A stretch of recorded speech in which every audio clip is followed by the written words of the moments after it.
Election ಅಲ್ಲಿ ಯಾರು ಸ್ವಲ್ಪ ಮುನ್ನಡೆಯಲ್ಲಿದ್ದಾರೆ? ಇಲ್ಲಿ ಎಲೆಕ್ಷನ್ ಅಲ್ಲಿ ಏನಂದ್ರೆ ನಮ್ಮ ಈ ಕಡೆ ಹೆಚ್ಚಾಗಿ TMC ಜನರು ಹೆಚ್ಚು ಮುನ್ನಡೆಯಲ್ಲಿದ್ದಾರೆ. TMC. ಹೌದು, TMC. ಮತ್ತು ಹಿಂದಿನ ಬಾರಿಯೂ ಕೂಡ TMCಯೇ ಬೇಕಿತ್ತು. ನಾವೇನಪ್ಪಾ ಅಂದ್ರೆ ನಮ್ಮ ಈ ಕಡೆ ಡೆವಲಪ್ಮೆಂಟ್ ಹೆಚ್ಚಾಗಿದೆ, ಕೆಲಸ ಕಾರ್ಯಗಳು ಹೆಚ್ಚು ಸಿಕ್ಕಿದೆ TMC ಕಡೆಯಿಂದ. ಸರಿ ಇದೇ ಇರುವುದು, ಇದೇ ರೀಸನ್. ಅದಾದ ಮೇಲೆ ಏನೂ ಇಲ್ಲ. ಇಲ್ಲಿ ಜನರ ಮುದ್ದ ಏನು? ಜನರ ಮುದ್ದೈ ಮುಖ್ಯ ಮುದ್ದ. ಹಾಗಾಗಿ ನಾವು ಓದಬಾರದು ಅಂತ ಇದೆ. ಯಾರು ಓದಿದ್ದಾರೋ ಅವರಿಗೆ ಕೆಲಸ ಬೇಕು. ಸರಿ, ಮತ್ತೆ ರಸ್ತೆ ಘಾಟ್ ಏನೇನು ಕೊರತೆ ಇದೆಯೋ ಎಲ್ಲವನ್ನು ಪೂರ್ಣಗೊಳಿಸಬೇಕಾಗುತ್ತದೆ. ಇದೇ ನಮ್ಮ ಬೇಡಿಕೆ ಸರ್ಕಾರದಿಂದ, ಮತ್ತು ಬೇರೇನೂ ಇಲ್ಲ.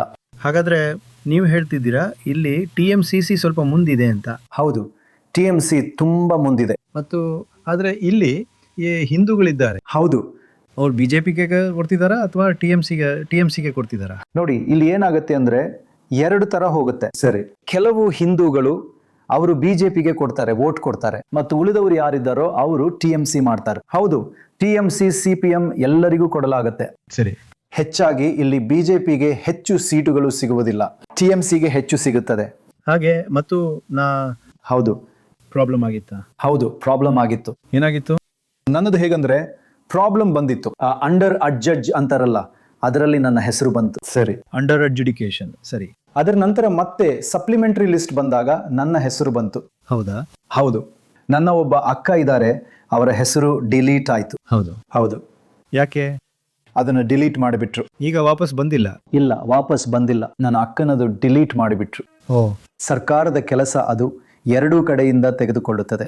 ಯಾವ ಹೆಸರು ಗಿಸುರು ತಪ್ಪಾಗಿರುತ್ತದೋ, ಅಥವಾ ಇಲ್ಲಿ ಹೊರಗಿನಿಂದ ಹೆಸರು ಬಂದು ಏನಾದರೂ ತಪ್ಪಾಗಿದ್ದರೆ ಅದನ್ನು ಸರ್ಕಾರ ಕತ್ತರಿಸುತ್ತದೆ. ರೈಟ್. ಸರಿ, ಅದು ಹಿಂದೂ ಮುಸ್ಲಿಂ ಅನ್ನೋ ತರಹ ಇಲ್ಲ. ಸರಿ, ಆ ನಾಯಕರು ಹೇಳ್ತಾರಲ್ಲ, ಮುಸ್ಲಿಮರ ಹೆಸರು ಜಾಸ್ತಿ ಕಟ್ ಮಾಡಿದ್ದಾರೆ, ಹಿಂದೂಗಳ ಹೆಸರು ಕಟ್ ಮಾಡಿದ್ದಾರೆ ಅಂತ. ಸರ್ಕಾರಕ್ಕೆ ಯಾವ ನಿಯಮ ಇದೆಯೋ ಅದೇ ನಿಯಮದಲ್ಲಿ ಸರ್ಕಾರ ಕೆಲಸ ಮಾಡುತ್ತಿದೆ ಎಂಬ ಮಾತೇನಿಲ್ಲ, ಇದೇ ಇರೋದು. ಸರಿ. ಮತ್ತು ಅದಕ್ಕಾಗಿಯೇ ನಮ್ಮ ಹೆಸರು ಬಂತು. ಇಲ್ಲದಿದ್ದರೆ ಹಿಂದೂ ಮುಸ್ಲಿಂ ಅಂತ ಎರಡು ರೀತಿ ನೋಡಿದರೆ ಪೂರ್ತಿ ಮುಸ್ಲಿಮರ ಪೂರ್ತಿ ಹೆಸರುಗಳನ್ನೇ ತೆಗೆದು ಹಾಕಿ ಬಿಡ್ತಾರೆ. ಹೌದು. ಹಾಗಲ್ಲ, ಹಾಗಂತೂ ಹಾಗಂತೂ ಮಾಡಲಿಲ್ಲ. ವಾಪಸ್ ನನ್ನ ಹೆಸರು ಬಂತು.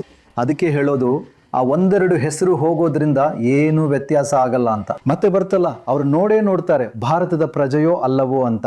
ಈ ಬಾರಿ ವೋಟ್ ಬೇಕಾಗತ್ತೆ. ಅವ್ರು ಮತ್ತೆ ಮುಂದಿನ ಎಲೆಕ್ಷನ್ ಅಲ್ಲಿ ವೋಟ್ ಹಾಕ್ತಾರೆ.